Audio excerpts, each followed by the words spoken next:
Question number 3। Last class में हमने बात कर लिया था कि कैसे आप एटम के अंदर से कितने इलेक्ट्रॉन है, कितने प्रोटॉन है, कितने न्यूट्रॉन है, ये आप फाइंड आउट कर पाओगे, ठीक है, with the help of atomic symbol.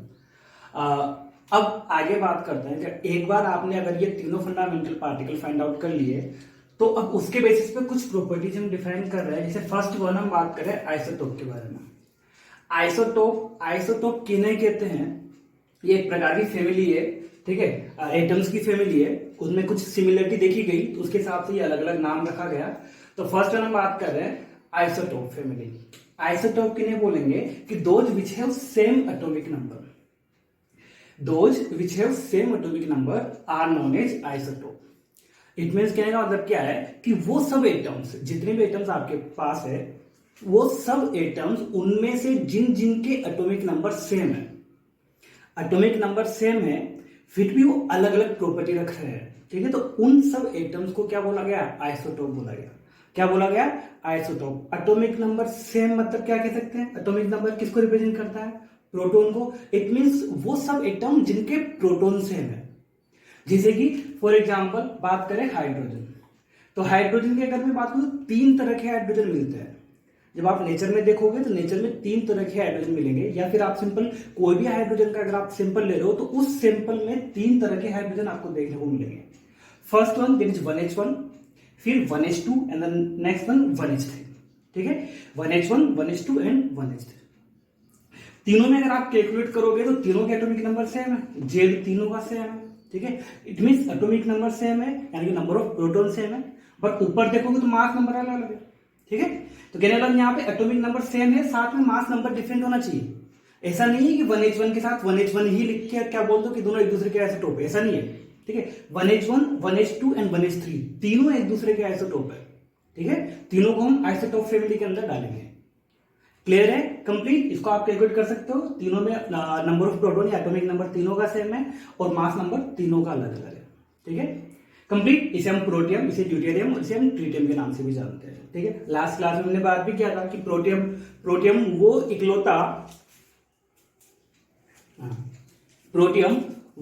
इकलौता एटम है जिसमें न्यूट्रॉन नहीं पाया जाता है। कैसे? हम इसमें से इसको माइनस करेंगे, मास नंबर में से एटॉमिक नंबर माइनस करते हैं, तो 1 में से 1 माइनस किया तो नंबर ऑफ न्यूट्रॉन कितना आया? 0। क्लियर? न्यूट्रॉन कैसे निकालते हैं? मास नंबर में से अगर एटॉमिक नंबर माइनस करोगे तो हमें क्या मिलेगा? न्यूट्रॉन। सेम यहाँ पर देखोगे 2 में से 1 माइनस किया तो 1 क्या मिला हमें? न्यूट्रॉन। यहाँ देखोगे तो 3 में से 1 माइनस किया तो कितना मिला? 2, ये क्या मिला? न्यूट्रॉन।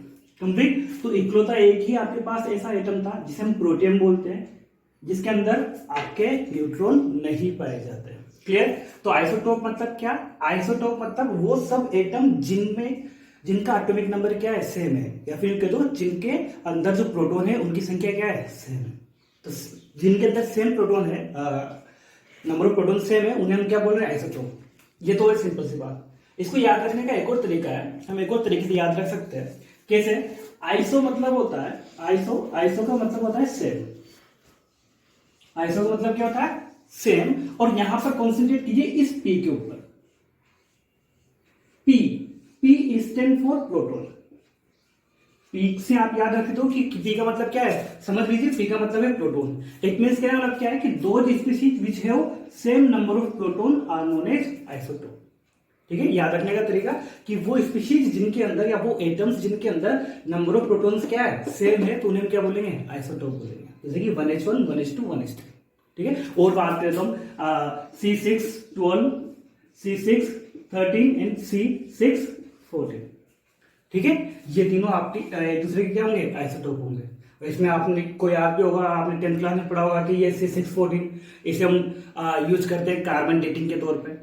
कार्बन डेटिंग के लिए हम C6 14 को यूज करते हैं। किसी भी कोई भी आपको मेटेरियल मिल रहा है तो वो कितना पुराना है उसको फाइंड आउट करने के लिए हम इसे यूज करते हैं, कार्बन डेटिंग इसे हम बोलते हैं, ठीक है। चलिए, तो ये तो क्या है आइसोटोप।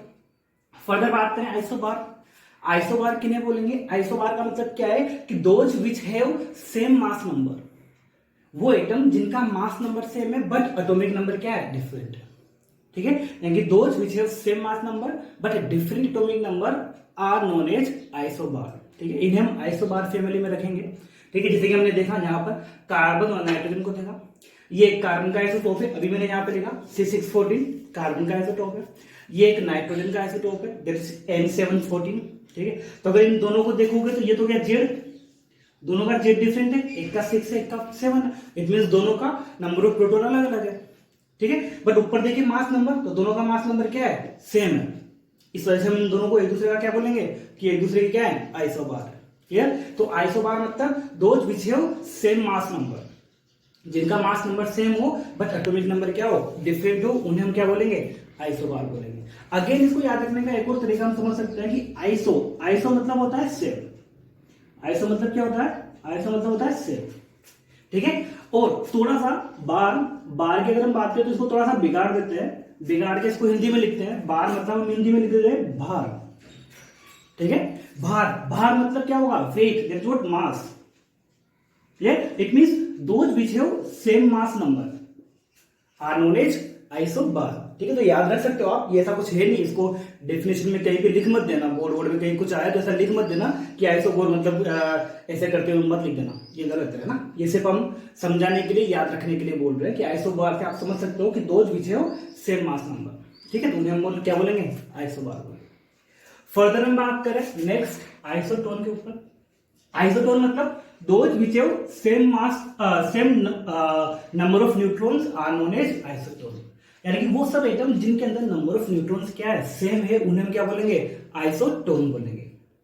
क्लियर, ठीक है। जैसे कि फॉर एग्जांपल यहां पर देखिए, यहां पर अगर हम बात करें तो C614 एंड O816, दोनों में कैलकुलेट कीजिए, 14 में से 6 गया तो कितना बचा, 8। क्लियर, यानी कि कार्बन के अंदर, इस आइसोटोप के अंदर कितने न्यूट्रॉन है, 8। सेम वही हम यहाँ पे कैलकुलेट करें, 16 में से 8 गया तो कितना बचे, 8। यानी कि दोनों के अंदर नंबर ऑफ न्यूट्रॉन क्या है, 8। इट मींस ये दोनों न्यूट्रॉन सेम है, इस वजह से इन दोनों को हम क्या बोलेंगे कि एक दूसरे की क्या है, आइसोटोन है। क्या है, आइसोटोन। कंप्लीट समझ में आ रहा है क्या कहना चाह रहा हूं। तो अगेन इसको हम याद कैसे रख सकते हैं, याद रखने के लिए हम क्या बात करेंगे, आइसो मतलब हम क्या बोलेंगे कि आइसो मतलब क्या होता है, सेम होता है। और इस टोन में से इस एन को हम ध्यान दें, इस एन को याद रखें, ये N stand for neutron.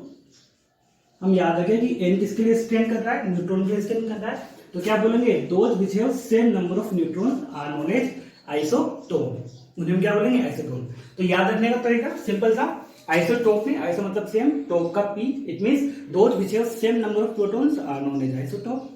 Isobar, iso मतलब सेम, बार मतलब भार मतलब मास यानी कि those which have same mass number are known as isobar. अच्छा next one that is isotone. Iso मतलब सेम, एन टोन का एन पे हम ध्यान दें तो एन मतलब न्यूट्रॉन, तो आइसो यानी कि same number of neutrons are known as isotone. Clear है, यहां तक क्लियर है। चलिए अब बात करें नेक्स्ट में, यह है iso electronic species. Iso electronic speech नाम से पता चल रहा है, आइसो मतलब सेम, इलेक्ट्रॉनिक मतलब इलेक्ट्रॉन, ठीक है। यानी कि those which have same number of electrons, वो सब जिनके अंदर नंबर ऑफ इलेक्ट्रॉन्स क्या है, सेम है, उन्हें हम क्या बोलेंगे, आइसो इलेक्ट्रॉनिक स्पीशीज बोलेंगे। जैसे कि ये एग्जांपल है, इसमें मैं कैलकुलेट करना चाहता हूं कि इनके नंबर ऑफ इलेक्ट्रॉन क्या है।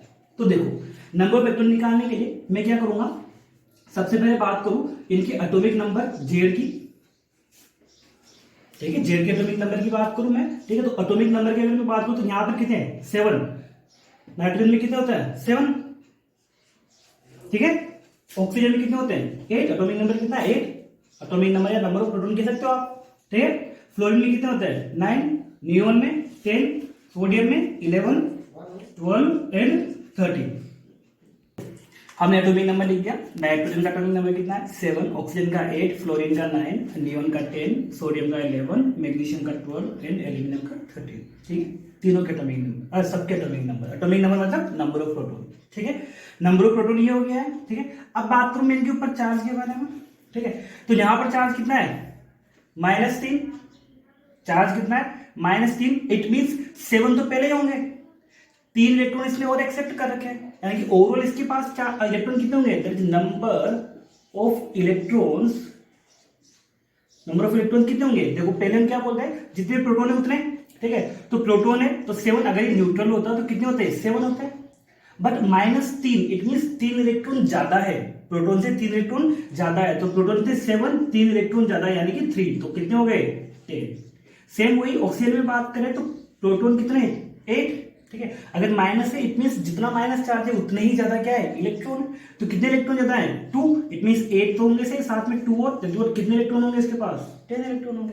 इसमें बात करें फ्लोरीन तो 9 और एक और एक्स्ट्रा इसने ले लिया है, दैट इज व्हाट 1, कितना हो गया 10। सेम यहाँ पर न्यूट्रल एटम है तो जितने प्रोटॉन होंगे उतने आपके क्या होंगे, इलेक्ट्रॉन, दैट इज व्हाट 10। यहाँ पर बात करें कितने होने चाहिए थे, 11, बट प्लस चार्ज मतलब एक इसने बाहर निकाल दिया है तो कितने होंगे, that is 11 minus 1, that is what 10। Same यहाँ पर 12 होने चाहिए थे अगर न्यूट्रल होता तो, बट प्लस 2 इट मींस 2 इसने बाहर निकाल दिए हैं, इट मींस 2, कितना हो गया है 10।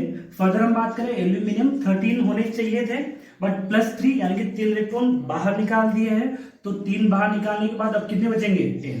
तो अगर आप ध्यान दोगे तो सब जगह आपके नंबर ऑफ इलेक्ट्रॉन्स क्या आ रहे हैं, सेम आ रहे हैं, नंबर ऑफ इलेक्ट्रॉन क्या आ रहे हैं, सेम आ रहे हैं। तो वो सब स्पीशीज या वो सब जिनके अंदर नंबर ऑफ इलेक्ट्रॉन सेम होंगे उन्हें हम क्या बोलेंगे, आइसो इलेक्ट्रॉनिक स्पीशीज बोलेंगे। क्या बोलेंगे, आइसो इलेक्ट्रॉनिक स्पीशीज। नाम से ही पता चल रहा है, आइसो मतलब सेम, इलेक्ट्रॉन मतलब इलेक्ट्रॉन, ठीक है। तो वो जिनके अंदर नंबर ऑफ इलेक्ट्रॉन्स क्या होंगे, सेम होंगे, क्लियर है, उन्हें हम क्या बोलेंगे, आइसो इलेक्ट्रॉनिक, ठीक है। तो एक बार दोबारा देख लेते हैं, आइसोटोप, आइसोटोप मतलब same number of proton, isotope. Isobar मतलब same number of mass number, isobar. Isotone मतलब same number of neutron, isotone. And the last one iso electronic, same number of electron, iso electronic species, ठीक है। चलिए next topic, that is atomic mass unit. अब जैसा कि हमने जो first lecture में बात की थी, टेबल देखी थी हमने, वहां पे हमने बात किया था कि प्रोटॉन का मास, इलेक्ट्रॉन का मास, न्यूट्रॉन का मास। जैसे इलेक्ट्रॉन का हमने देखा 9.1 × 31 kg, प्रोटॉन का हमने देखा -27 kg। सेम वैसे हमने उसका देखा, न्यूट्रॉन का देखा। तो इन सब का मास क्या था, काफी कम आ रहा था। ग्राम में या केजी में हम बात करें तो 10⁻27 या 10⁻31 इस रेंज का आ रहा था, काफी कम हुआ है, ठीक है। तो अब इसको मेजर करने के लिए यहाँ पर एक नई यूनिट दी गई और उस यूनिट को हम बोलते हैं that is atomic mass unit, ठीक है। ये मास की सबसे स्मॉलेस्ट यूनिट है, ठीक है। मास को मेजर करने की बहुत सारी यूनिट्स है, जैसे कि आप देखते हो ग्राम, आप देखो तो केजी, किलोग्राम, ठीक है। फर्दर देखो टन्स, ठीक है। तो ये सब क्या है, मास की अलग अलग यूनिट है, डिपेंडिंग अपॉन कि आपका यूज क्या है, आप किसको मेजर करना चाह रहे हो, ठीक है। तो वही बात हम, तो यहां पर हम बात करें तो ये एक नई यूनिट है, सबसे स्मॉलेस्ट यूनिट है, किसकी, मास की, that is atomic mass unit. इसे हम क्या बोलेंगे, atomic mass unit, short form में AMU। A stand for atomic, M stand for mass and U stand for unit, atomic mass unit, ठीक है। अब होता क्या है, अगर डेफिनेशन की बात करो तो इसकी स्टैंडर्ड डेफिनेशन क्या है, it is equal to 1/12 portion, it is equal to 1/12 portion of atomic mass of C12 isotope. यानी कि जो C12 आइसोटोप है, कार्बन 12 वाला जो आइसोटोप है, उसका जो भी मास होगा, उसका जो भी एटॉमिक मास होगा, उस एटॉमिक मास का 1/12 पोर्शन किसके बराबर होगा, 1 AMU के बराबर होगा। किसके बराबर होगा, 1 AMU के।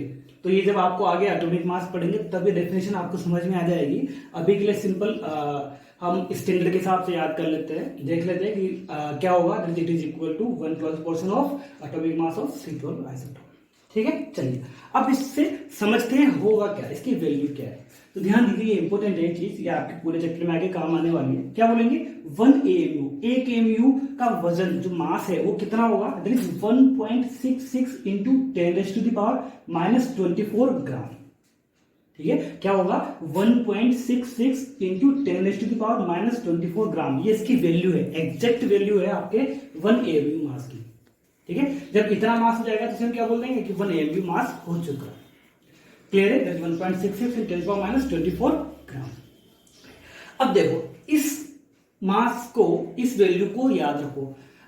याद हो तुम्हें तो हमने वहां प्रोटॉन का देखा, तो प्रोटॉन का मास हमने क्या लिखा था, दैट इज 1.6726 इंटू 10⁻24 ग्राम, यही लिखा था।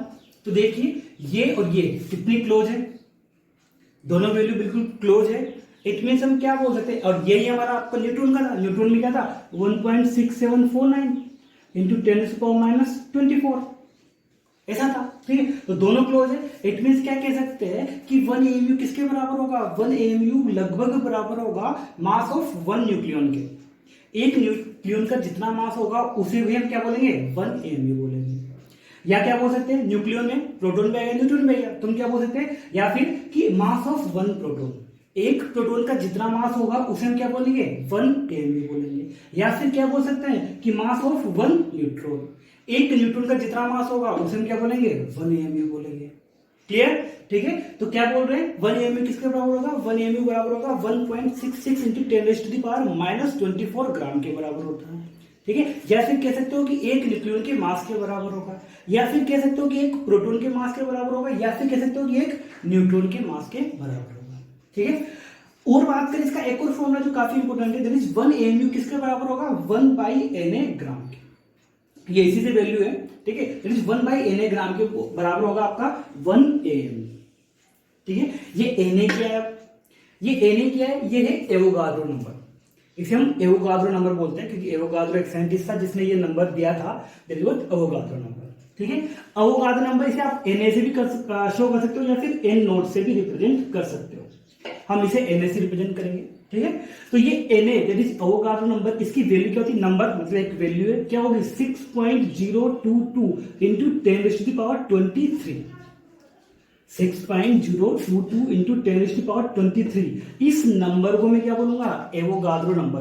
ये समझ में आ रहा है क्या लिखा हुआ है, साइंटिफिक नोटेशन है, आपने पढ़ रखा होगा। किस हम कैसे लिखेंगे, 23 जीरो लगा दो, यानी कि ये, इसके बाद 23 मतलब यहां से 23 वो कितना होगा, 3 तो आ चुकी है, 20 जीरो लग जाएगी आपके से, ठीक है। तो इसे हम इस पूरे नंबर को हम क्या बोलेंगे, एवोगाड्रो नंबर बोलेंगे। क्लियर है, चलिए। इट मींस क्या कहना चाह रहा हूं कि 1/6.022 इंटू 10⁻23, ये जो वैल्यू है ये 1 AMU के बराबर आएगा। इसको आप सोल्व करोगे तो वैल्यू आपके यही आएगी 1.66 इंटू 10⁻24। तो ये फॉर्मूला हमारे काफी काम आएगा। कहां काम आएगा, AMU को ग्राम में कन्वर्ट करने के लिए और ग्राम को AMU में कन्वर्ट करने के लिए। यानी कि हम यूं कह सकते हैं कि एक ग्राम किसके बराबर होगा, 1 ग्राम NaAMU के बराबर होगा। इट मींस हम क्या बोलेंगे कि 1 ग्राम में कितने AMU होंगे, 1 ग्राम में 6.022 इंटू 10⁻23 AMU होंगे। तो सोच लो कितना आपके छोटा है AMU। तो ये सबसे स्मॉलेस्ट मास यूनिट है, ठीक है। चलिए तो एक और बात बोले, यहाँ पे एक और चीज बोल सकते हैं कि इसे ही हम AMU को हम एक और नाम से बोलते हैं, दैट इज यूनिफाइड मास। कि हम यहाँ पे एक नोट डाल देते हैं, एक्चुअली में यहां पर डालना चाहिए, इधर लिख रहा हूं मैं नोट, क्या है, it is also known as unified mass, ठीक है। इसे हम यूनिफाइड मास के नाम से भी जानते हैं। तो बहुत सी जगह जब आपको AMU लिखना होगा, आपको इसे मान लो किसी का वेट बताना है आपको, तो आप क्या लिखोगे, इसे मान लो 12, आप 12 AMU या तो ऐसा लिखा हो, या फिर आप इसको ऐसे भी लिख सकते हैं, दैट इज 12U। ये U मतलब यूनिफाइड मास, 12 AMU, AMU मतलब आपका एटॉमिक मास यूनिट। क्लियर है, कंप्लीट। तो आप ऐसे इसको रिप्रेजेंट करोगे। ओके, अब नेक्स्ट बात करें, एवोगाड्रो नंबर हमने देख लिया, एटॉमिक मास यूनिट हमने देख ली, ठीक है। अब बात करते हैं एटॉमिक मास, कि एक एटम का मास, एटॉमिक मास क्या होगा, mass of one atom, mass of one atom is known as its atomic mass. एक एटम का जो मास होता है उसे हम क्या बोलते हैं, उसे हम बोलते हैं एटॉमिक मास बोलते हैं। क्या बोलते हैं, एटॉमिक मास। नाम से पता चलता है एटम का मास, ठीक है। यानी कि एक एटम के मास को हम क्या बोलेंगे, एटॉमिक मास। क्लियर है, this is mass of one atom is known as its atomic mass. Clear है। अब इसको हम निकालना चाहते हैं, तो चलिए इसको हम निकालते हैं। तो क्या बोल रहे थे, एटॉमिक मास। एटॉमिक मास मतलब that is mass of one atom, किसी भी एक एटम का जो मास होगा वही उसका क्या कहलाएगा, एटॉमिक मास कहलाएगा। नाम से पता चल रहा है, that is atomic mass, atom का मास। क्लियर। चलिए अब कैसे निकालेंगे, देखो मैंने क्या बोला, atomic mass, atomic mass, atomic mass atom का मास। अब अगर आपको याद हो तो एटम क्या, एटम क्या है, एटम कॉम्बिनेशन है फंडामेंटल पार्टिकल का। यानी कि एक एटम के अंदर अगर आप देखोगे तो क्या क्या पाया जाता है, आपके प्रोटॉन पाया जाता है, न्यूट्रॉन पाया जाता है और इलेक्ट्रॉन पाया जाता है। प्रोटॉन, न्यूट्रॉन, इलेक्ट्रॉन, ये तीन चीजें ही तो पाई जाती हैं, ठीक है। तो यानी कि मास किसका होगा, एटम का मास क्या होगा, इन तीनों की मास का सम ही क्या कहलाएगा, एटम का मास कहलाएगा। क्लियर, यानी कि हम क्या कह सकते हैं, हम कह सकते हैं it is mass of all electron plus mass of all neutron and plus mass of all proton, ये बोल सकते हैं। यानी कि मैं कह सकता हूं that is total mass of electron, जितने भी इलेक्ट्रॉन्स है उस एटम के अंदर उन सब इलेक्ट्रॉन का mass plus total mass of proton, उसके अंदर जितने भी प्रोटॉन है उन सबका mass, and plus mass of total mass of neutron. ठीक है, इट मीन्स यही तीन चीजें तो है आपके एटम के अंदर, तो इन तीनों का जो मास का सम होगा वही क्या कहलाएगा, उस एटम का मास, दैट इज एटॉमिक मास कहलाएगा। ठीक है, अब इनको हम निकालें। ठीक है, तो हमें एक इलेक्ट्रॉन का मास पता है, एक प्रोटॉन का मास भी पता है और एक न्यूट्रॉन का मास भी पता है। ठीक है, तो आप उनको मल्टीप्लाई कर दो उनकी संख्या से, इट मीन्स हम क्या बोल सकते हैं, हम बोल सकते हैं that what mass of electron, एक इलेक्ट्रॉन का मास जो हमने वहां पढ़ा था 9.1 × 10⁻³ kg, एक इलेक्ट्रॉन का मास, और इसको हम मल्टीप्लाई कर दे, किससे मल्टीप्लाई कर दे, that is number of electrons है, नंबर ऑफ इलेक्ट्रॉन्स।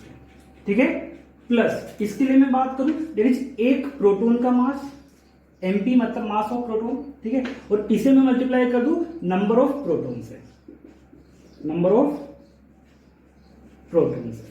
ठीक है, फर्दर हम बात करें that is mass of neutron, एक न्यूट्रॉन का मास इनटू इसे मैं मल्टीप्लाई कर दूं नंबर ऑफ न्यूट्रॉन्स है कि उसके अंदर कितने न्यूट्रॉन्स प्रेजेंट है।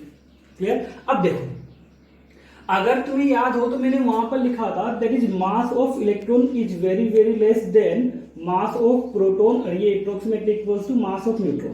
कैसे, इसका -31 kg रेंज का था, इसका -27 kg रेंज का था। ठीक है, तो इनकी कंपेरिजन में इसमें ये जो मास होगा ये क्या होगा, काफी नेग्लिजिबल होगा, काफी कम होगा। ठीक है, तो हम इसको नेग्लिजिबल कर सकते हैं, इन दोनों के कंपेयर में हम इसको नेग्लिजिबल कर सकते हैं, नहीं कर सकते। क्लियर, तो हम इसको नेग्लिजिबल कर रहे हैं, यानी कि हम क्या बोल रहे हैं कि ये इन दोनों के कंपेरिजन में नेग्लिजिबल होगा। तो अगर हम इसको कंसीडर नहीं करें, ठीक है, तो आपके एटॉमिक मास में सिर्फ और सिर्फ क्या होगा, mass of proton plus mass of neutron, mass of proton plus mass of neutron. Okay, अब देखो, अब तुम्हें याद हो तो सुनो, हम यहाँ क्या बोल रहे हैं, mass of proton approximately equals to mass of neutron, यानी कि दोनों का मास लगभग लगभग क्या है, बराबर है। तो मैं दोनों को सेम रिप्लेस कर दूं। क्लियर, यानी कि मैं न्यूट्रॉन की जगह पे क्या रख दूं, मास ऑफ प्रोटॉन रख दूं, तो क्या होगा, एटॉमिक मास क्या होगा, that is mass of proton ये वाला into total number of proton that is p। ठीक है, प्लस मास ऑफ न्यूट्रॉन, तो मास ऑफ न्यूट्रॉन को मैं किसके रिप्लेस कर रहा हूं, मास ऑफ प्रोटॉन से, into total number of neutron. Common ले लूं, तो यहां पर अगर मैं कॉमन लूं तो क्या होगा, that is mass of proton into proton plus neutron, यही होगा। क्लियर, क्या हो गया, atomic mass equal to mass of proton into proton plus neutron, number of proton plus number of neutron. अब याद करो, number of proton plus number of neutron ये किसको रिप्रेजेंट करता है, इसको कौन रिप्रेजेंट करता है, मास नंबर। मास नंबर क्या होता है, नंबर ऑफ न्यूक्लियन तो होता है, ये क्या है, नंबर ऑफ न्यूक्लियन लिखा हुआ है, इट मींस ये किसके इक्वल होगा, मास नंबर के इक्वल होगा।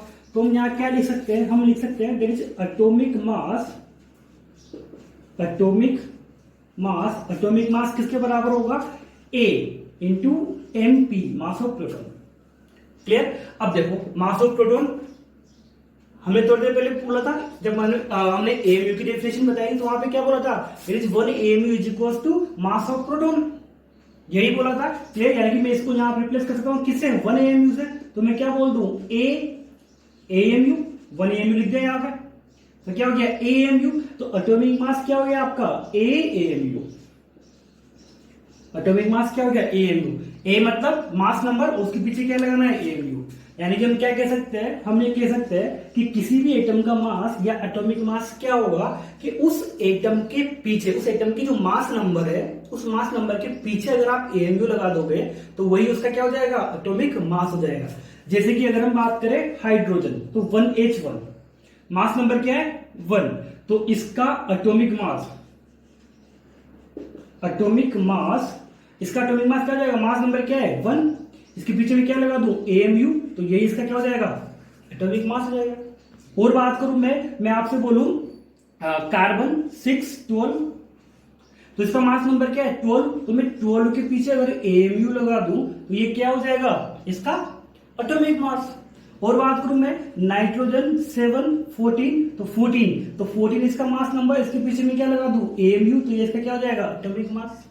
ठीक है, और बात करें हम बात करें सोडियम, तो सोडियम कितना आपका 11 23, तो 23 इसका मास नंबर है, इसके पीछे में क्या लगा दूं एएमयू, तो ये क्या हो जाएगा इसका एटॉमिक मास।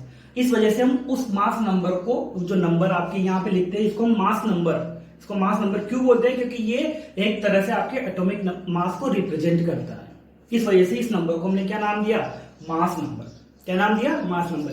ये एएमयू में, इसको आप ग्राम में भी कन्वर्ट कर सकते हो, इस एएमयू को आप ग्राम में भी कन्वर्ट कर सकते हो। आपने क्या पढ़ा हुआ है कि 1 एएमयू किसके बराबर होता है 1/Na ग्राम के।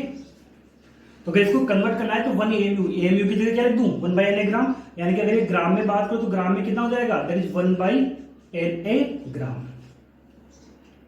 ठीक है, यहां पर बात करूं तो ये कितना हो जाएगा दैट इज 12/Na ग्राम। इसकी बात में कितना जाएगा 14/Na ग्राम। क्लियर है, ये कितना जाएगा आपका 23/Na ग्राम, या फिर आप 1.66 इंटू 10⁻⁻24 से भी मल्टीप्लाई कर सकते हो, वो भी क्या हो जाएगा ग्राम में हो जाता है। ठीक है, क्लियर। तो ये क्या हो गया आपका एटॉमिक मास। तो एटॉमिक मास में क्या है, एटॉमिक मास है सिंपल कि जो मास नंबर है उसके पीछे अगर आप एएमयू लगा दोगे तो वही उसका क्या हो जाएगा एटॉमिक मास हो जाएगा। ये हमने कब किया, जब हमने इलेक्ट्रॉन के मास को क्या कर दिया है नेग्लिजिबल कर दिया है। अगर वो आपसे पूछे कि जनरली यही होता है, आप इलेक्ट्रॉन की नेग्लिजिबल कर दो, लेकिन अगर वो आपसे एग्जैक्ट एटॉमिक मास पूछे तो उस केस में फिर आपको इलेक्ट्रॉन का मास भी कंसीडर कर देना है। ठीक है, तो सिंपल क्या करना है, कितने इलेक्ट्रॉन है वो हमने निकालना सीख ही लिया है, इनटू उस इलेक्ट्रॉन का मास दैट इज 9.20 10⁻31 केजी में। अगर वो केजी में लिखोगे तो बाकी सबको भी केजी में रखना है। ठीक है, अगर वो ग्राम में लिखोगे तो बाकी सबको फिर ग्राम में लिख सकते हो आप। क्लियर है, यहां तक कोई प्रॉब्लम नहीं है। चलिए, तो एटॉमिक मास के बारे में हमने देख लिया। ठीक है, तो उसको यूज करते हुए हम एक फॉर्मूला यहाँ पे डिराइव कर रहे हैं। फॉर्मूला हमारे पास क्या है, नंबर ऑफ एटम्स। आपको कोई सैंपल दिया गया है, सैंपल का मास आपको दिया गया है कि इतने एएमयू इतने ग्राम हमारे पास सैंपल है, और पूछा जाए कि उसमें कितने एटम, तो उसको हम निकाल सकते हैं। That is number of atoms. निकालने का फॉर्मूला क्या होगा, मास ऑफ सैंपल, जो भी सैंपल का मास आपको दिया गया है उसका सैंपल का mass divide by atomic mass. ठीक है, जो हमने अभी निकाला है। क्लियर, तो इस फॉर्मूले को यूज करते हुए हम नंबर ऑफ एटम्स निकाल सकते हैं। चलिए, तो एक क्वेश्चन है, इस पे बेस्ड एक क्वेश्चन है, उसको हम करना चाहते हैं। क्वेश्चन दिया गया है अ 24 AMU sample of C12 isotope, यानी कि C12 आइसोटोप है उसका 24 AMU, यानी कि मास जो आपका सैंपल है उसका मास कितना दिया गया है 24 AMU दिया गया है। ठीक है, कैलकुलेट द फॉलोइंग, और हमें कैलकुलेट करना है ये 4 क्वेश्चन है। पहला क्या बोल रहा है कि टोटल नंबर ऑफ एटम्स, कि इस सैंपल के अंदर कितने एटम होंगे, पहली चीज ये। दूसरा हमें बात कर रहा है कि टोटल नंबर ऑफ प्रोटॉन्स, इस सैंपल के अंदर कितने प्रोटॉन होंगे। थर्ड वन न्यूट्रॉन कितने होंगे, और फोर्थ वन इलेक्ट्रॉन्स कितने होंगे। ठीक है, तो हमें क्या करना है, इन तीनों को फाइंड आउट करना है, इन चारों को फाइंड आउट करना है। क्लियर, चलिए अब सबसे पहले बात करें फर्स्ट क्वेश्चन। फर्स्ट क्वेश्चन क्या बोल रहा है, number of atoms find out कीजिए। तो देखो, हमें सैंपल का मास दिया गया है, हमें क्या दिया गया है सैंपल का मास दिया गया है, और हमें नंबर ऑफ एटम्स निकालना है। क्या निकालना है, नंबर ऑफ एटम्स। तो यहाँ देखिए, हमें नंबर ऑफ एटम्स निकालना है, ये हमारे पास क्वेश्चन है। ठीक है, और ये हमें दिया गया है, हमें ये पता होना चाहिए। ठीक है, क्लियर। अब हमें एटॉमिक मास पता होना चाहिए। एटॉमिक मास के लिए हमें क्या होना चाहिए कि जो मास नंबर होगा उसी के पीछे क्या लगा देंगे एएमयू, ये उसका क्या होगा एटॉमिक मास होगा। क्लियर, तो यानी कि मैं क्या बोल सकता हूं कि atomic mass of C12 isotope कितना है 12, ये इसका मास नंबर, इसके पीछे में क्या लगा दूं एएमयू, तो ये क्या हो जाएगा इसका एटॉमिक मास हो जाएगा। ठीक है, एटॉमिक मास मिल गया हमें। तो मेरे को नंबर ऑफ एटम निकालना है, तो नंबर ऑफ एटम का मैं फॉर्मूला लगा दूं कि नंबर ऑफ एटम्स क्या होगा that is mass of sample divided by atomic mass. Clear, तो मास ऑफ सैंपल मुझे कितना दिया गया है, कहां गया वो रहा, कितना दिया गया है 24 डिवाइड बाय एटॉमिक मास कितना दिया गया है 12। अब यहां ध्यान दीजिए, ये यूनिट आपके सेम होना चाहिए। सैंपल का मास 24 AMU दिया गया है और एटॉमिक मास आपका 12 AMU है। अगर ये ग्राम होता तो हम इसको AMU में कन्वर्ट करते, किससे मल्टीप्लाई करते, Na से, दैट इज अवोगाड्रो नंबर से। क्लियर है, वो में आता है। ओके, तो आप इसको सोल्व करोगे तो कितना आएगा, दैट इज व्हाट 2। कितना 2। इट मींस आपके कितने एटम है उसके अंदर, 2 एटम है। सैंपल के अंदर नंबर ऑफ एटम कितने हो गए आपके पास, 2 हो गए। अब नंबर ऑफ एटम्स मुझे मिल गया, तो नेक्स्ट क्वेश्चन है नंबर ऑफ प्रोटॉन। ठीक है, मुझे नंबर ऑफ प्रोटॉन निकालना है, तो नंबर ऑफ प्रोटॉन। अब नंबर ऑफ प्रोटॉन क्या होता है, दैट इज एटॉमिक नंबर के बराबर होता है। अब कार्बन का एटॉमिक नंबर तुम्हें याद रखना पड़ेगा, कम से कम 30 तक के एटॉमिक नंबर तुम्हें याद ही रखने पड़ेंगे। ठीक है, तो कार्बन का एटॉमिक नंबर कितना होता है, 6। कार्बन का एटॉमिक नंबर 6 होता है, यानी कि प्रोटॉन की संख्या कितनी होगी इसके अंदर, 6। तो एक प्रोटॉन के अंदर 6 है, सॉरी एक एटम के अंदर कितने प्रोटॉन है, 6 प्रोटॉन है। क्लियर, तो मेरे पास ओवरऑल कितने एटम है, 2। It means total number of proton कितने होंगे, टोटल नंबर ऑफ प्रोटॉन कितने होंगे, there is total number of atoms into number of proton in one atom. Clear, यानी कितना हो गया, 2 into 6, दैट इज व्हाट 12। मेरे पास कितने प्रोटॉन होंगे, टोटल 12 प्रोटॉन होंगे। क्लियर है, complete. Number of proton in one atom, number of proton in one atom कितना है आपके पास, 6 है। तो अगर मैं यहाँ फॉर्मूला लिखना चाहूं पूरा, तो क्या होगा, that is number of atoms, total number of atoms into number of proton in one atom. तो नंबर ऑफ एटम कितने, 2, और नंबर ऑफ प्रोटॉन कितने, 6, दैट इज कितना हो गया, 12। तो 12 क्या है मेरे पास, प्रोटॉन। नेक्स्ट बात करूं, टोटल नंबर ऑफ न्यूट्रॉन। तो टोटल नंबर ऑफ न्यूट्रॉन कितने होंगे, एक atom, sorry total number of atom कितने हैं, तो total number of atom that is number of atoms into number of neutron in one atom. तो नंबर ऑफ न्यूट्रॉन हम निकाल सकते हैं, दैट इज मास नंबर में से हम क्या माइनस करेंगे, एटॉमिक नंबर। तो ये कितना रहेगा, 6। क्लियर, यानी कि मेरे पास क्या हो गया, दैट इज 2 तो नंबर ऑफ एटम है और एक एटम में कितने न्यूट्रॉन है, 6, यानी कितने हो गए आपके पास, 12 न्यूट्रॉन। कितने हो गए, 12। फर्दर बात करें, last that is number of electrons. तो अगर टोटल नंबर ऑफ इलेक्ट्रॉन्स की अगर मैं बात करूं, तो सेम वही चीज कि टोटल नंबर ऑफ एटम्स, और इसको हम मल्टीप्लाई कर दे किससे, कि कितने इलेक्ट्रॉन है एक एटम के अंदर, यानी कि number of electron in one atom. ठीक है, अब नंबर ऑफ इलेक्ट्रॉन किसे निकालते हैं, वही अगर न्यूट्रल एटम है तो जितने प्रोटॉन होंगे उतने आपका क्या होगा, इलेक्ट्रॉन। इट मींस न्यूट्रल आपका ये क्या है, न्यूट्रल एटम है। क्लियर, तो यहाँ पे कितने इलेक्ट्रॉन होंगे,